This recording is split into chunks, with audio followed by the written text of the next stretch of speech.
Under a bruised sky lit by a blood-red moon, the city of New Haven shuddered beneath secrets older than time. Professor Eleanor Graves had long studied dusty manuscripts in the shadowed halls of an antiquated library where cryptic verses whispered of an entity known only as the Umbral Devourer, a creature born of myth, long dormant but never dead.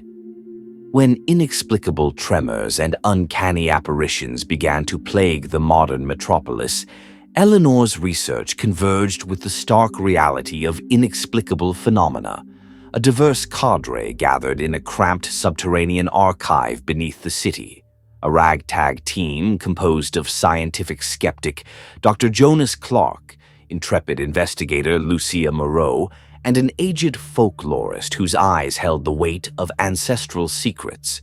Fragments of conspiracy surfaced in the form of redacted documents hinting at clandestine government experiments.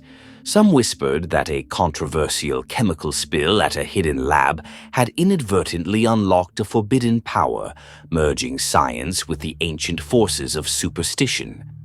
As night deepened, the team found themselves drawn to the decaying ruins of an old temple on the city's forgotten edge, a place etched with symbols that pulsed with an eerie luminescence. In the temple's shadowed sanctum, the group faced a gut-wrenching decision: dare to pry open a stone portal reputed to be the gateway of the creature's confinement, or retreat and trust that rational science might explain the mounting chaos. Dr. Clark's logical resolve faltered as Lucia clutched a weathered relic, its carvings identical to those in the forbidden manuscripts, while Eleanor's voice quavered between caution and desperate resolve. A low, agonizing roar suddenly echoed through the temple corridors, and in that moment, the creature stirred. The Umbral Devourer, neither entirely corporeal nor merely spectral, unfurled in the peripheral gloom, its shifting form a maddening blend of shadow and flesh. In the ensuing chaos, the temple walls seemed to weep with ancient despair. Each team member, caught between instinct and intellect, was forced to confront their own deepest fears. Lucia, with a trembling hand, decided to activate the relic, a last-ditch attempt to bind the creature's overwhelming presence. The relic's activation sent a surge of raw, unearthly energy rippling through the air.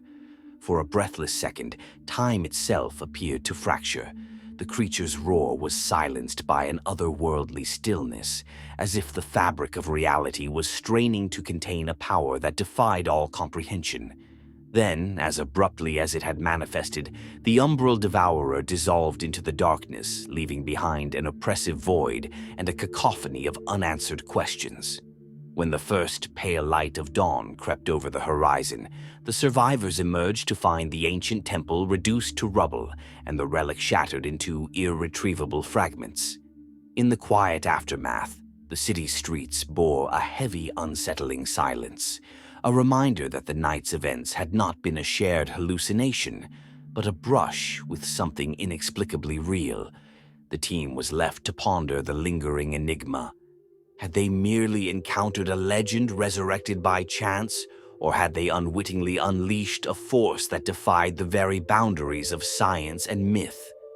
As uncertainty gnawed at their souls, the truth remained elusive, a spectral promise of further horrors lurking in the twilight between belief and disbelief.